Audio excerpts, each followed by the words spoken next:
found in the digital world. Глобальное развитие становится все более неравномерным. Gathered at Cambridge.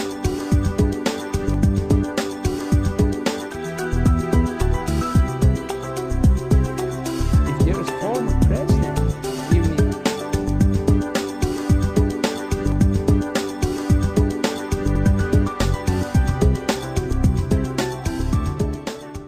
За сайн байцгаана үзэгчдээ хөгжлийн семинар нэвтрүүлгийн шинэ дугаар эхлэхэд бэлэн болоод байна. Өнөөдрийн манай дугаарт компани засаглалын хөгжлийн төвийн гүйцэтгэх захирал Үнэнбат урагтай оролцож байна. За танд энэ өдрийн мэнд төргий. Та бүхэнд энэ өдрийн мэнд төргий бас. За тэгэхээр бидний урилгыг хүлээн авч хүрэлцэн ирсэн танд юуны өмнө талархаж байгаагаа илэрхийлье. Өнөөдрийн бидний сэдэв бол компани засаглал ба хөгжил сэдвтэй байгаа. Тэгэхээр энэ таны лекц эхлэхээс өмнө уламжлалт болсныг асуудыг асууя. Тэгэхээр таны бодлоор одоо хөгжил гэж юу хэлэх вэ? Миний бодожоор хөгжил гэдэг бол ерөнхийдөө нэг арай л илүү шатанд гарах тухай асуудал юм болоо гэж ингэж ойлгож байгаа. Одоо хүн болго өөрөөрөө ойлгох, өргөжих, том орох, дэвжих, гүнзгээрэх тэгэл янз янзаар л ойлгох байлгүй дээ. Тэгтэл миний бодлоор ер нь арга барил сэтгэлгээ нь л илүү өөр ашигтай болно гэдгийг л хөгжил гэж би ойлгож байна. Жигжидийн Үнэнбат 1985 онд Москва хотын эдийн засаг статистикийн дээд сургуулийг эдийн засагч мэргэжлэр төгссөн. 1994 онд Америк нэгдсэн улсын Нью-Йорк дахь Колумбийн их сургуульд мастрын цол хамгаалсан. 1990-с 1995 онд Монгол банкны ахлах эдийн засагч. 1995-аас 1996 онд Монгол банкны мөнгөний бодлогын газрын захирал. 1996-аас 2000 онд Монгол банкны ерөнхийлөгч. 2000-аас 2006 онд Монголын банкуудын холбооны гүйцэтгэх захирал. 2000-аас 2010 онд санхүү эдийн засгийн дээд сургуулийн банк санхүүгийн удирдлагын тэнхимийн эрхлэгч. 2009 оноос одоо хүртэл компанийн засаглалын хөгжлийн төвийн гүйцэтгэх захирлаар ажиллаж байна.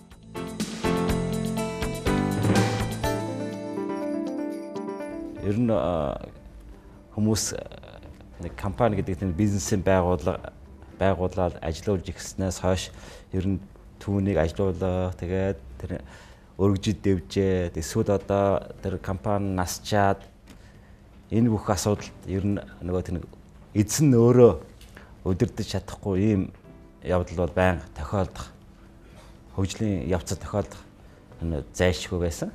Тэгэхээр зэрэг эзэн өөрөө удирдах чадахгүй байна гэдэг маань хэн нэгнээр л удирдуулна гэсэн санаа гарч байгаа шүү дээ. Хэн нэгнээр удирдуулахын төлөө одоо өөрийгөө орлуулах гэж янз янзаар үтсэн. Одоо авгаагаа ч юм уу хүүхдээ ч юм уу одоо тэгээд ах дүүгээж ажилуулах маягаар гэтэл тэр нь бас тэр өөрийнх нь эзний бодож байсан шиг тийм ур чадвартай байж чадчих үгүй ч вэ нөө. Тэгээ ерөнхийдөө нэг өөрийг нь орлуулж чадахгүй байсан л ийм тохиол. Тэгэхээр зэрэг хэн нэг л авьяас чадвартай удирдлагыг л эзэн өөртөө ажилуулж тийм ээ хөлсөөр ажилуулж түүнд хяналт тавих ийм л үйл явц болж ирсэн л түүхтэй байна л да. Тэгэхээр зэрэг энэ нь зөвхөн гэр бүлийн компанийн хувьд олон нийтийн компанийн хувьд бол бүр одоо тодорхой том олон хувьцаа эзэмшигчтэй байдаг. Тийм учраас тэр олон эзэдийн дундаас хэн нэг нь л одоо удирдлагыг авч явах боломжтой. Тэгэхээр зэрэг тэр удирдлага дээр эзэдээс яаж хяналт тавих вэ гэдэг энэ асуудал ер нь л компани засаглал гэдэг энэ зүйлийг гарсан.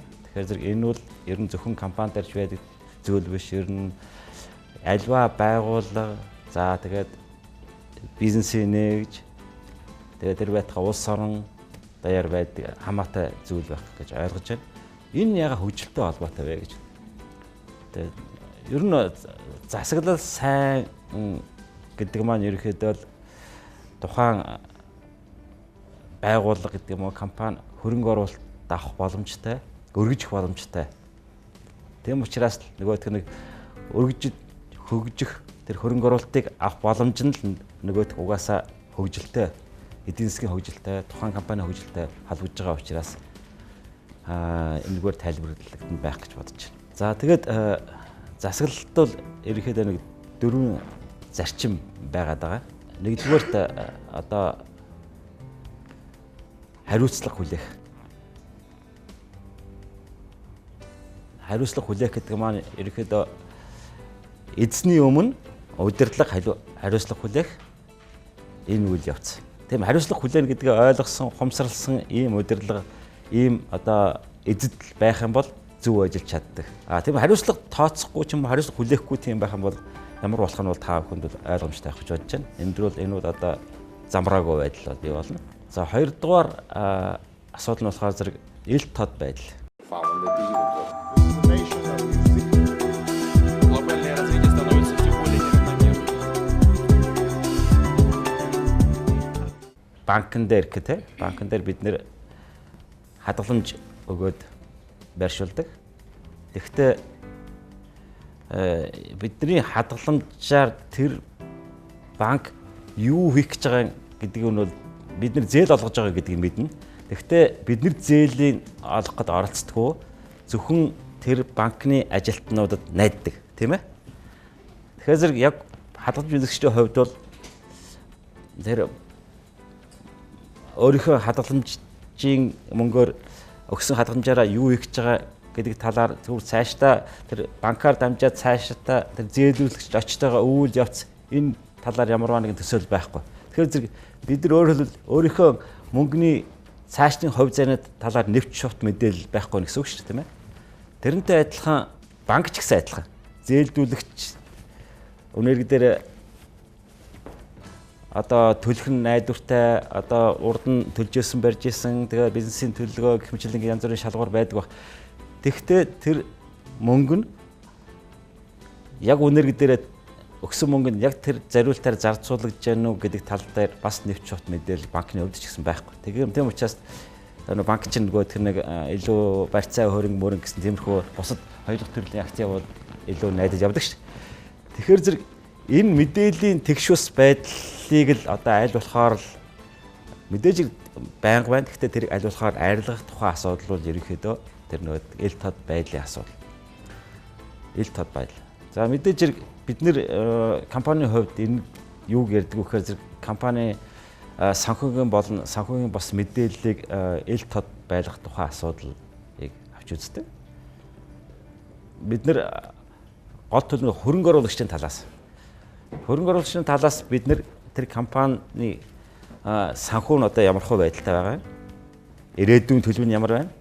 Тэгээд энэ компаниг хэн удирдах байгаа, шийдвэр нь ямар хөө хэлбэрээр гарч байгаа гэдгийг мэдхийг хүсэж байгаа. Тэгэхээр зэрэг тэр мэдээллийг ил тод байлгах мэдээж компаниуд сайн дураараа хийж болно. Хажуугаар нь бид нөгөө хувьцаат компаниуд нөгөө хууль тогтоомжийн дагуу хөрөнгийн биржийн бүртгэлийн шаардлагын дагуу гаргаж ирдэг тэр мэдээллийг болохоор зэрэг бид нэр өөрснөө эзэмшиж тэрнгээр бид нэр шийдвэр гаргаж байгаа. Тэгэхээр зэрэг энэ мэдээллийн ил тод байдал гэдэг бол одоо ерөөсөө засаглалын 2 дахь гол тулгуур зарчим. За 3 дугаарт нь бол шударга ёс гэж байна. Хөрөнгө оруулагч бол жижиг том янз бүр байтай. Их мөнгөтэй хүн бол томоохон хөрөнгө оруулагч байж болох талтай. За тэгтэл ер нь бол одоо хүн амын орлогын төвшин одоо өөрсдийн нөгөө активыг сонгохоос хамаарат одоо хөрөнгө оруулагч бол янз бүр байдаг. Зарим нь бол үнд цаасны, зарим нь бэлэн мөнгө, зарим нь орон сууц, зарим нь одоо юу гэдэг хэмжлэнгийн зүйлийг хавдаг л да. Тэгээд яг хувьцаа эзэмшлийн хувьд мэдээж тэр өөрийнхөө хөрөнгөний нэг тодорхой хувийг одоо бусад активаас ялгаад жижиг хувьцаа эзэмшиж байгаа. Тэрийг болохоор зэрэг жижиглэнгийн гэж магадгүй хэлж болно те. Тэгээд энэ яагаад жижиглэнгийн хувьцаа эзэмших тэгээд том хувьцаа эзэмшлийн хувьд шударга ёсны асуудал яагаад үүсдэг юм бэ гэхээр энэ дээр жижиг хувьцаа эзэмшилт бол зөвхөн хувьцаа эзэмшилт хуралд оролцох тэгээд саналаа өгөх хэрэгтэй. Гэтэл нөгөө том хувьцаа эзэмшилт болохоор зэрэг компанийн удирдлагыг хяналтанд авах боломж байдаг.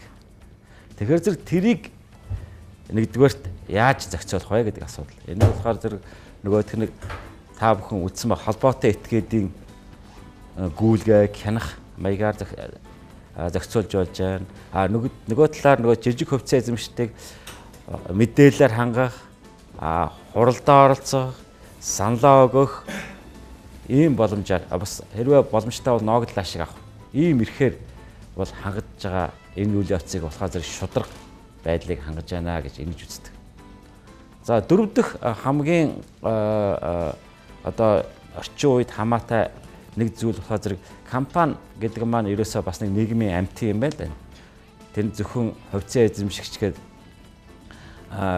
тэгээд дээр нь төлөөлөл удирдах зүйл гээд гүйцэтгэх удирдлага гээд ингээд энэ гурвын хооронд эргэлддэг энэ гурвын хоорондын харилцааны асуудал биш байна. Компани болохоор зэрэг одоо харилцагчтай, нийлүүлэгчтэй, ажлагчтай тэгээд тухайн компани одоо ямар ч салбарт үйл ажиллагаа явуулж байгаагаас хамаарч янз бүрийн одоо сонирхогч, оролцогч талууд байна.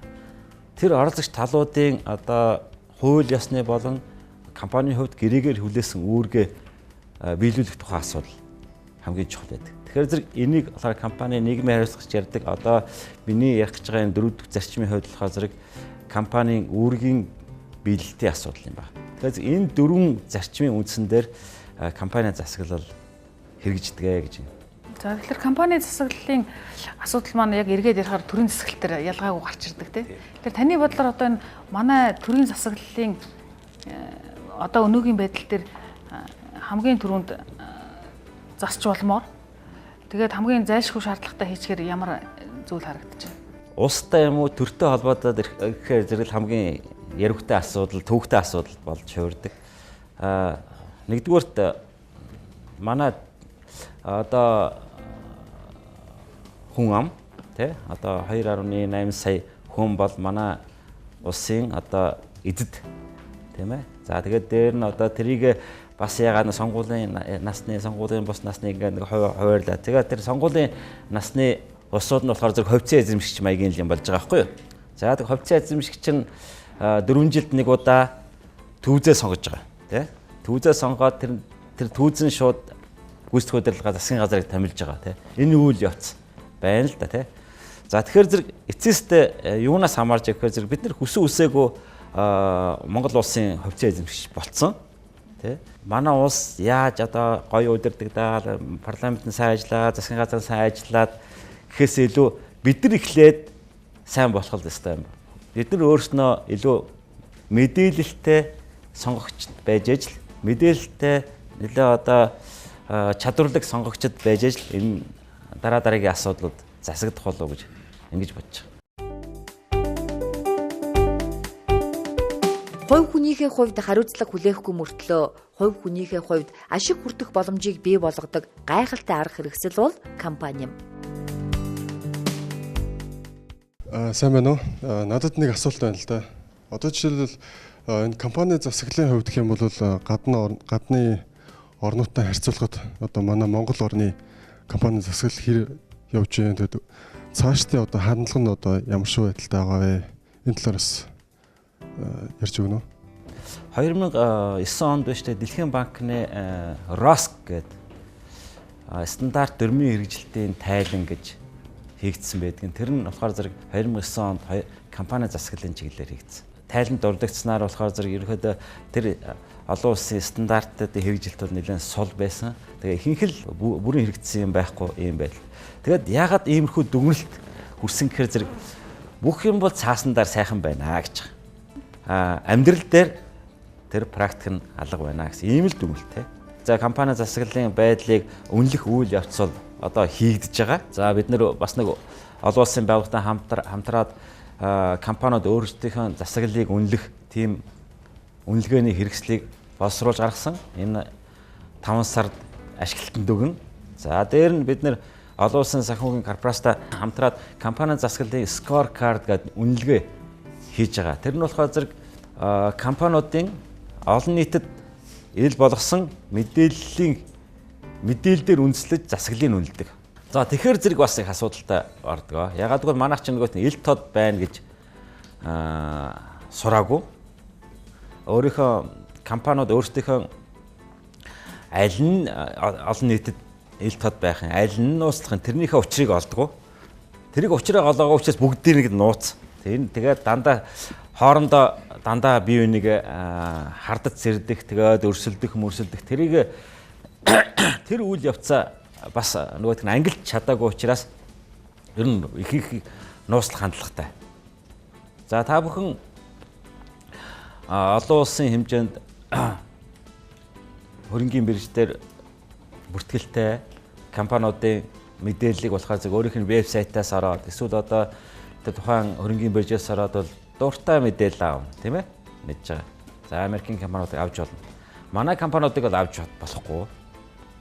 Ягаад авч болдгоо гэхээр зэрэг тэд нөгөөх нь тэр өөрсдийнхөө мэдээлэл алийн нууцлах уу, алийн ил тод байх уу гэдгээ учрыг нь олоогүй. Тэгээд дээрээс нь шаарддаггүй учраас тэдний манай компаниудын вебсайт руу болохоор зэрэг гол төлөв нөгөөх маркетинг чиглэлийн бүтээгдэхүүнээ сурчилсан барьсан тэгсэн зарах зориулттай тиймнүүд мэдээлэл байна. Тэр байтугай компаниудын вебсайт дээр орохоор зэрэг тэдний санхүүгийн тайлан байдаггүй шүү дээ. Тэ? Тийм л тэгэхээр шин зэрэг энэ чинь нөгөө ил тод байдал тэгэхээр зэрэг энэ байдал нь болохоор зэрэг нөгөө компани засаглалын үнэлгээг одоо сулруулахад л одоо хувь нэмрээ оруулах байгаа юм л да. Тийм учраас би одоо энэ үнэлгээний дүн гарааг учраас хэлж болохгүй байна. Гэхдээ ер нь бол одоо олон улсын төвшөнтэй харьцуулахад бол нэг сайн дүн гарахгүй болов гэсэн тийм бодолтой байна. Та сая хэллээ. Монгол компаниудын хувьд болохоор судалгааны дүн хараахан гараагүй байгаа ч гэсэн өөрчлөсөн байдлаар харахад гадаадын компаниудыг бодвол компани засаглалаар арай нэг жаахан доогуур үзүүлэлттэй байгаа болов гэсэн тийм ээ. Тэгээд миний асуулт болохоор Монголд маш олон гадаадын хөрөнгө оруулалттай аж ахуйн нэгж үйл ажиллагаа явуулдаг. Тэдгээр компаниуд гадаадын компаниуд Монгол компаниудаас ер нь сайн байд юм шиг байна. Харин Монголд байгаа гадаадын компаниуд засаглалын хувьд ямар байдаг бол тэгээд засаглал сайн байснараа тухайн яг нөгөө нэг компани ашигаас хувь хүртэгч хувьцаа эзэмшигчдээс бусад тэднэрт ер нь илүү давуу тал үүсгдэггүй эсвэл бусад оролцогч талуудад бас давуу тал илүү үүсгдэг юм уу? Энэ дээр ямар нэгэн тийм судалгаа байдаг болов уу? Тэгээд Монголд байгаа гадаадын компаниудын хувьд монголчууд оролцогч тал нь монголчууд болж байгаа шүү дээ бас тийм ээ. Тэдгээрийн авах өгөөжийг нэмэгдүүлэхийн тулд засаглалыг сайжруулахын тулд энийг хууль зүйн аргаар зохицуулах ёстой юу? Ямар нэг юм зохицуулалтаар эсвэл яаж зохицуул сайжруулж болох вэ? Засаглалыг сайжруулах тухай асуудал байж байгаа. Тэр нь олон улсын төвшөнтэй харьцуулах гэдэг юм уу? Эсвэл одоо арай хөгжсөн эдийн засгийн орнуудын засаглалтай харьцуулахад мэдээж хэрэг манай Монголын компани засаглал бол сул байгаа. За олон улсын компани гэдэг нь эсвэл гадаадын компаниуд Монголд ажиллаж байна. За тэгэхээр тэдний одоо зохицуулалтын орчин юу вэ гэдгээс шалтгаалах хэрэгтэй байгаа юм л да. Зохицуулалтын орчин гэдэг нь одоо тэр компани Монголын компани уу эсвэл гадаадын компани уу гэдэг. Тэр гадаадын компани байгаа бол тэр гадаадын компани аль улсад аль хөрөнгийн биржид бүртгэлтэй компани уу гэдгээс шалтгаалаад тэр зохицуулалт нь манад орж ирнэ. За жишээ нь бид нэр Монголын компани Монголын компани одоо Хонконгийн хөрөнгийн биржид бүртгүүлж чадахгүй. Яагаад бүртгүүлж чадахгүй байна гэхээр зэрэг манай хууль тогтоомжинд тэнд итгэхгүй байгаа. Тийм учраас тэдний зөвшөөрсөн л одоо нэг ийм хууль зохицуулалтын бүсэд бүртгүүлжээж тэргээр дамжиж бид нэр одоо Хонконг дээр ч юм уу эсвэл Англид бүртгүүлэх юм боломжтой байна. Тэгэхээр зэрэг тэр хууль зүйн систем одоо засаглалын одоо шаардлага гэдэг энэ зүйл нь болохоор зэрэг ерөнхийдөө хаана аль улсад хувьцаагаа зарж гэн гэдгээс нэхээхэн хамаарж байгаамаа. За бид нэр мэдээж хэрэг гадаадын компаниуд Монголд ажиллаад тэр энэ үйл явц нь Монголын компаниудын засаглалд яаж нөлөөлөх вэ гэдэг асуудал гарч ирнэ. За энэ мэдээж хэрэг илүү тэр хэрэгцээ тэр зохицуулалт нь илүү тэр хөрөнгийн бирж талдаа суурилсан мөн түл тэр хөрөнгийн биржийн шаардлагаар бий болсон компани одоо үүсэл хөгжлийн гэдэг юм уу гаралт үүслийн тийм шаардлага байх юм бол энэ нь болохоор зэрэг манай Монгол улсын засаглалын компани засаглалт бол сайнаар нөлөөлнө гэж ингэж үзэж байгаа. За мэдээж хэрэг олон улсын хэмжээнд үйл ажиллагаа явуулж байгаа компаниудын хувьд болохоор зэрэг засаглал нь сайн гэдэг нь юугаар хардах вэ гэхээр зөвхөн тэр хувьцаа эзэмшигчдийн асуудал биш. Оролцогч талуудын эрх ашигыг хүндэх тухай асуудал, тэрнтэй харилцан ярилцлаганд орох тухай асуудал. Түүнээс одоо аргаал мөнгө өгөөд байх гэсэн тухай асуудал биш шүү дээ. Тэгж хүндэтгэж л ажиллана гэсэн энэ зүйлийг хэлдэг. Өөрөөр хэлбэл хуулиар болон гэрээгээр хүлээсэн үүргээл биелүүлэх тухай асуудал хамгийн чухал тавигдах байх гэж бодож байна. Одоо энэ төрийн өмчт компаниудын засаглалын асуудлаар маш олон сенсацууд гарлаа шүү дээ сая тий. Тэгэхээр таны бодлоор одоо энэ төрийн өмчт компаниудын засаглал дээр засгийн газрын зүгээс одоо энэ тэргуунд авч хэрэгжүүлвэл зүйтэй юм болов уу гэж бодсон ямар одоо бодлууд байд юм бол. За хамгийн төрийн өмчийн компаниг засаглалыг сайжруулна гэдэг бол одоо ер нь харганы ноосыг түүж эсхий хийн гэдэгтэй нэлээд төстэй гэж бодож байна. Тийм учраас аль болохоор ховчлох хэрэгтэй. Тэгжээж л засаглал сайжир. Мэдээж хэрэг ховчилж болдгоо юмнууд байна. Ховчилж болдгоо. За тэр нөгөөх нийтийн дундын нийтийн үйлчлэгээний цахилгаан стандарт гэр байна. За тэрэн дээр харин одоо яаж ажиллах вэ гэхээр зэрэг хувийн байгууллага шиг л ажиллах хэрэгтэй. Хувийн байгууллага шиг ажиллана гэдэг маань тэрний нөгөөх хяналт тавьдаг бүтцийн мэрэгжлийн ямарваа нэгэн улс төрөөс хараа бус тийм одоо шудраг хүмүүсээр бүрдсэн тийм багаар л удирдуулах нь илүү зохистой байх гэж бодож байна. Глобальное развитие становится все более неравномерным. Монголын компаниудын хувьд надад асуух хоёр юм байна. Нэгдүгээрт Монголын одоо компаниудын одоо эзэн юм уу гүйцэтгэх захирлууд одоо компанийнхаа мөнгнөөс хувьдаа дураараа ашиглах тийм үе тохиолдлууд гардаг. Тэгэхээр үүнийг одоо мэдээж хуулийн заалтад ингээд одоо тусгасан байгаа. Тэрийг одоо ямар хэрэгжүүлэх одоо таны бодлоор хэрэгжүүлэх ямар арга зам байна зүгээрээ. Тэгээд хоёрдугаарт сайн засаглал гэхээр мэдээж одоо ажилчдын эрх ашигын асуудал бас орж өгнөх. Тэгэхээр Монгол компаниудын хувьд болохоор нөгөө үйлдвэрсний хэвлэл байдаггүй. Гадаадын хөрөнгө оруулалтын компаниудын хувьд бол зарим компаниуд дээр байдаг. Тэгэхээр үйлдвэрчний хэвлэл буюу Монгол компаниудын хувьд үйлдвэрчний хэвлэл буюу одоо ажилчдын төлөөллийг хэрхэн зохион байгуулж тэгээ хөгжүүлвэл зүгээрээ гэсэн юм хоёр асуулт. Ер нь үлээ штэ гүйц захирлын компаниасаа мөнгө авах гэсэн үү тийм ээ. Тэгэхээр тэр нь компанийн өмч хувийн өмч хоёр нь холилдсон байгаа ийм нөхцөл гарч байгаа хальтаа нөгөө юун дээр гардаг ш одоо жишээ нэг лексэн дээр гарч исэн нэг дэлгүүр ажиллуулж байхад нэг хүүхэд нь орж ирэл те аав нь ажиллуулж байгаа тэгэнгүүтээ хүүхэд нь нэг пүүз авмаар мөнгө байна уу ааваа гэхэд тэгэнгүүт нь шууд каснаас аваал те тэр чинь нөгөө тэр дэлгүүр нь болохоор зэрэг компани тийм ээ хувь хүм тэр аав нь болохоор эзэн.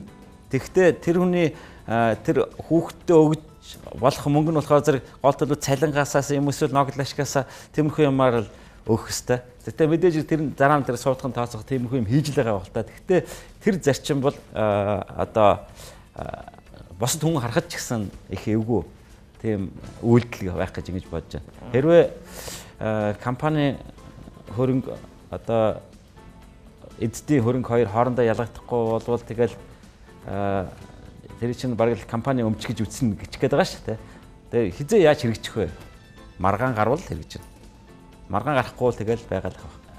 Эзэдийн хувьд бол болохоор зэрэг манай ажиглагсад өөрийнхөө сэтгэлээрээ үнэнч ажиллаад тэгээд өндөр хувь нэмэр оруулаад компани өргөжөөд тэгээд цалин өндөр байгаасаа гэж хүсэж байгаа байх гэж ингэж бодож байна. Тэгвэл их зөв сэтгэл гэдэг. Тэгэхгүй түүнээс биш ингээл хамаг одоо ажлыг үнэлэхгүйгээр ч юм уу баг цалин өгөөд ч юм уу тэгвэл одоо тэр хүмүүсийн гэдэг нь ажлагчдын сэтгэл ханамж ямар байх вэ? Тэгээд тэр өөртөө итгэх итгэл, компанид итгэх итгэл ямар байх вэ гэдэг ийм асуудал гарч ирнэ те. За тэгэхээр зэрэг энэ хэрэгцээ сайн засаглалтай компани гэж байгаа юм бол тэр ажлагчдын эрх ашиг хамгаалах, ажлагчдын одоо хувь нэмрийг компанийнхаа эцсийн үр дүнтэй холбоход чиглэсэн янз бүрийн механизмуудыг авч хэрэгжүүлэх ийм л сэтгэлгээтэй компани байх хэрэгтэй. За энэ бол янз бүрийн хэлбэрээр байж болно те. Нөө хувьцаан эзэмшилгээд байдаг шүү дээ. Механизмаар дамжуулж хэрэгжүүл компани ажигчтай хооронд бол одоо засаглалын маш таатай харилцаа үүснэ гэж бодож байна. Манай Монгол улсын хувьд болохоор банкны сектор хөрөнгийн зах зээлийг бодвол илүү хурдцтай хөгжсөн. Тэгээд бас нэлээд хэдэн арилжааны банк байна 10 гаруй. Тэгээд хөрөнгийн зах зээлийг хөгжүүлэхэд бол яг ямар арга хэмжээ авбал зохилтой вэ? Тэгээд иргэд болохоор бас нэг талаас хэдэн төгрөгийн илүүдэлтэй байх юм бол хамгийн түрүүлэл банкнд очиж хадгаламжинд хий гэж боддог. Эсвэл одоо хөрөнгө дутагдaltaй бол банкнаас зээл авъя гэдэг ч юм уу. Тиймэрхүү байдлаар хөрөнгийн зах зээлийн мэдлэг одоо иргэдэд бас төдийлөн хангалттай биш байгаа болов гэсэн бодол надад байт юм л да. Тэгэхээр иргэдийн энэ бодлыг одоо иргэдэд яаж энэ одоо хөрөнгийн зах зээлийн талаар мэдлэг олгох вэ гэсэн асуулт байна да. За ингээд түүхийн үйл явцаас харахад байна шүү дээ. Хөрөнгийн зах зээлд суурилсан санхүүгийн системтэй улс байна. Америк, одоо Их Британи, за одоо Австрали, Канада, юу гэдгийг Хонконг, Монкогч гэдэг юм уу те. За бусд нь болохоор зэрэг за Герман, Япон энэ гэл ингээр зэрэг банкнд суурилсан эдийн засгтай. Санхүүгийн системтэй. Эдийн засгтай жоох. Тэгэхээр зэрэг манайх бол тэгэл хэдийгээр хөрөнгийн зах зээлийг хөгжүүлээ, хөрөнгийн зах зээлийг одоо мундаг болгоё, хөрөнгийн зах зээлдээ суйрлаач гэд гэлээч гэсэн нөгөөх нэг эрх зүйн систем нь болохгүй байгаа учраас өөрөө ирэхгүй л тэр нөгөөт Герман, Япон энтрийн загвар руу явах юм шиг байна. За тэгээд ямар асуудлууд байгаа юм бэ гэхээр энэ бол зүгээр эрх зүйн орчны тухай асуудал байдаг юм байна. Нөгөөх нэг тэнд мөрддөг хуульч нь болохоор зэрэг нөгөө нийтлэг common law гэдэг өөрөөр хэлбэл хуулийн болохоор зэрэг шүүх шийдэж гаргадаг тийм хуультай системтэй ороод байна. Манай систем болохоор зэрэг ерөөсө бүх юмыг ингээд бичсэн. Тэгээд бичсэний дагуу ажиллана гэх тэ. Тэгэхээр зэрэг хуулийн дээр юу туссан байна тэрнийг л мөрдөн тэ. Тэгэхээр тэнцээ нөгөө шүүхээр ямар шийдвэр гарсан байна тэрийг мөрддөг. Эхнийхээ президентээр дараагийнх нь шийдвэр нь гардаг. Ийм систем дээр үндэслэн одоо хууль зүйн өрх зүйн системтэй оронд хөрөнгийн зах зээл хөгжиж байна. За тэгэхээр бид нар бол гэтэл манай хууль юу вэ? Манайх чинь иргэний хууль. Германаас авсан. За ер нь Германаас нэлээд юм авсан, Оросоор дамжуулаад маш их олон юм авсан. Тэгээд компани бол болохоор зэрэг Америкаас авсан байдаг. Гэсэн мөрөд тэр нь их уйлдахгүй. Тэгэл иймэрхүү байдаасаа болоод манайх явж байгаа юм аа. За тэгээд бусад улсууд тийм ээ. За Америкт гээд ярихад зэрэг хамгийн том компаниуд нь хөрөнгийн биржид бүртгэлтэй компаниуд байдаг. Олон нийтийн компани байдаг. Тийм биз? Манайд болохоор зэрэг хамгийн том компаниуд нь болохоор зэрэг зөвхөн хувийн хязгаарлан хариуцлагатай компани байгаа. Одоо энэ хөрөнгийн биржээр бүртгэлтэй топ 20 компани тэргээд байгаа шүү дээ. Тэр болохоор зэрэг манай зөвхөн дундаж компани байхгүй юу? Том компаниуд биш. Одоо хувьцаат компаниудын засаглалын асуудлыг ингээд судалж байгаа барьж байгаа энэ тэргээд уул нь ингэж хэлэх ёсгүй баг. Тэгэхдээ энэ үл яг бодит байдал. Санхүүгийн боловсрол нэмэгдэнэ гэдэг маань ерөнхийдөө хүмүүс чинь хувьцааныхаа одоо өгөөж эрсдлийг л бодно гэсэн үг шүү дээ. Хэрвээ сайн эзэмших юм бол түүнээсээ зүгээр буруу ойлгох юм бол тэгэл нөгөөх нь хадгалан зээлийн хоршоо шиг юм болж хувирж магадгүй бах тийм. Тэгэхээр зэрэг боловсрол дээшлээд тэгвэл тэнцээ айгуу шаардлага өндөржөөд хуулийн сайн гараад тэглээгээд нэг ажилтаа явахгүй байх гэж бодож. Ягаад явахгүй байхаар зэрэг нэгдүгээр бид нэр банкны систем дээр төшгөлсөн хоригдл байж тийм. Хадгаламжийн хувь одоо хэд вүлээ? За жилд нэг 15% байгаа бах тийм.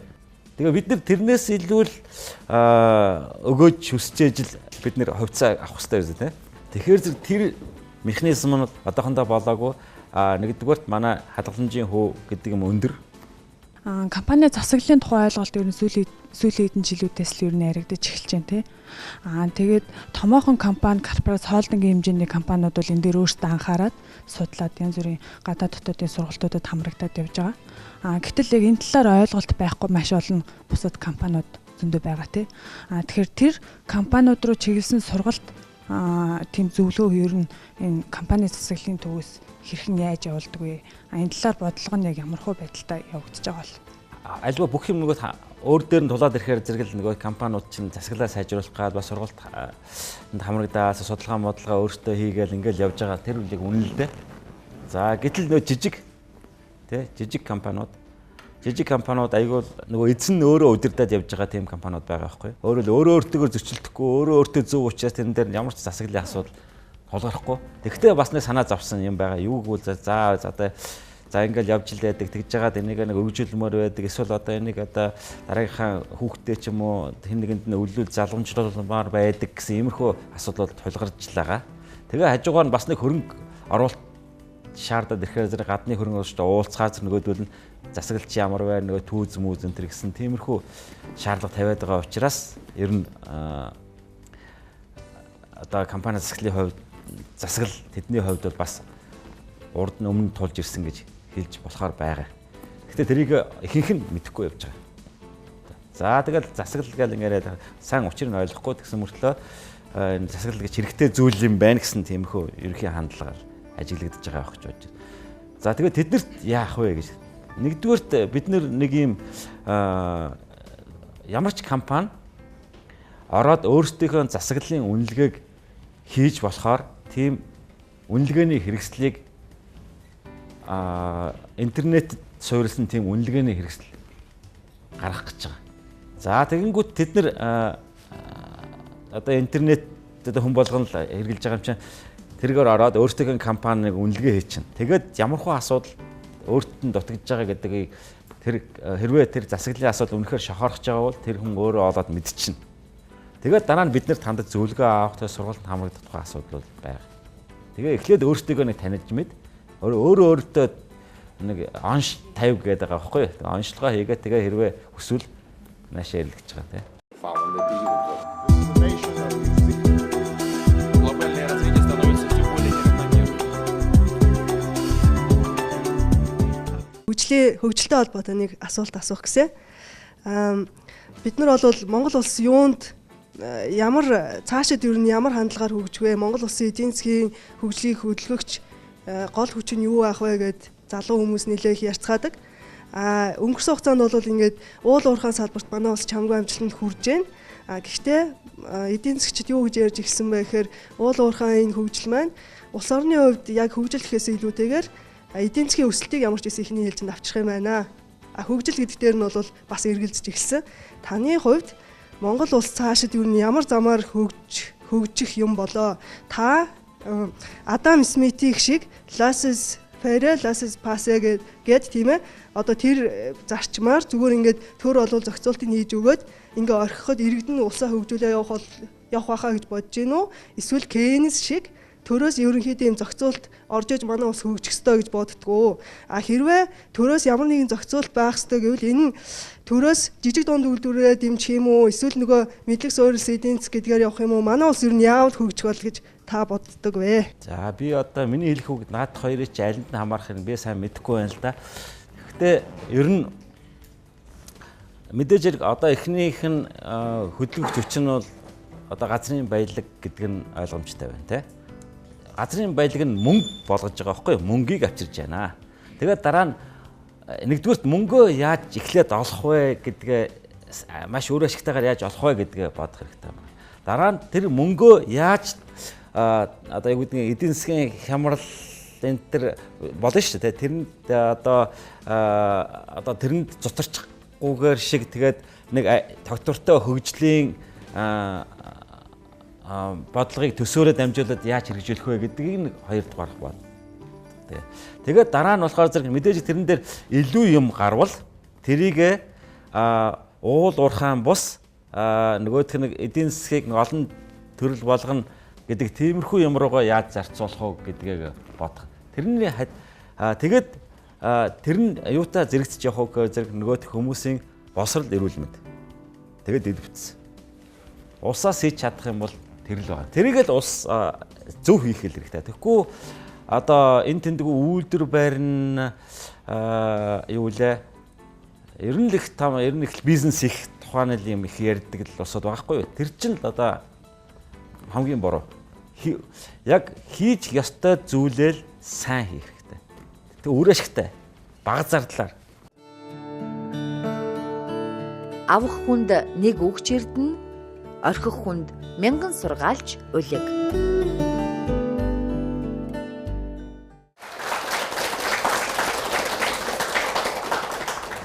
За нэвтрүүлэг маань өөр өндөрлөж байна. Бидэнтэй хамт үзэгч та бүхэндээ баярлалаа. Дараа 7 хоногт уулзцгаая баяртай.